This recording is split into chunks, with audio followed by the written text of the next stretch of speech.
Don't ever compare. One day she's sitting and has limited range, and the next day she's lying down and she's got better range, and you say, oh gosh, you're better, okay? So always use the same kind of position when you're testing these patients. Holding somebody's head, and you really want to make them feel relaxed. So you have to have a good grasp on their head without squeezing their brains out.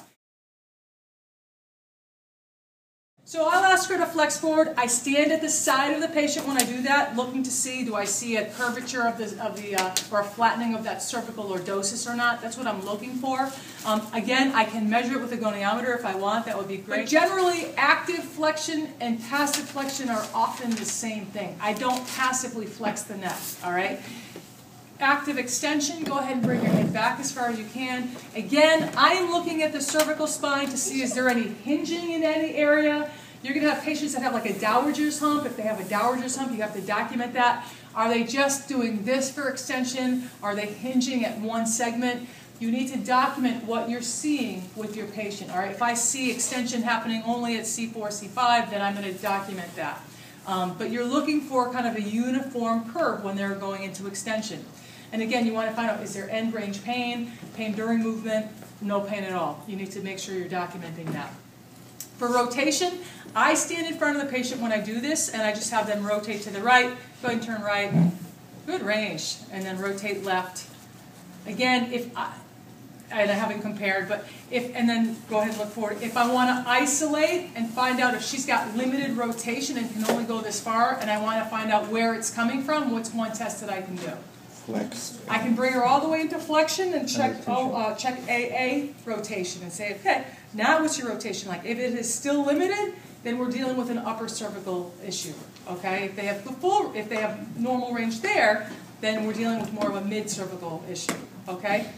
Yeah, you're already. Make sure they're not doing this either. Okay. So when they're side bending, its shoulders are down and they're just keeping their head pointing straight ahead. The patients will cheat by turning their nose. So they're like, oh yeah, I can side bend just fine. So just keep them honest when they're doing that motion.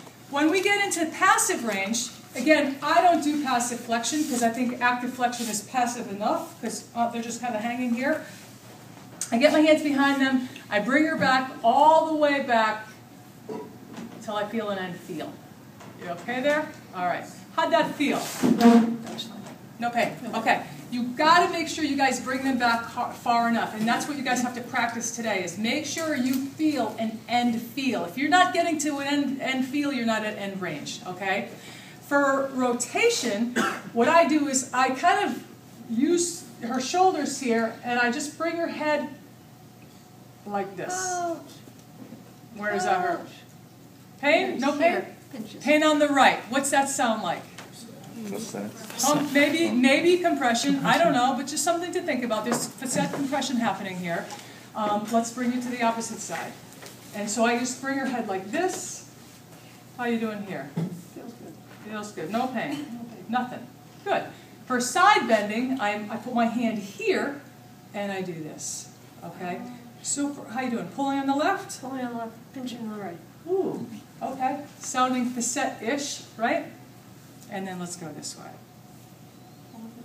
Pulling on the right. So she's tight in side bending this way. All right, so she's got some tightness. She's got some limited movement in this direction. She doesn't necessarily like the compression going to the right. When you're doing passive range for rotation and side bending, I'm not doing this, okay? And I'm not doing this. I'm on top of her, and I'm doing this. So I'm really stabilizing the scapula and the upper body as I do that, all right? And again, make sure you bring them to end range for that.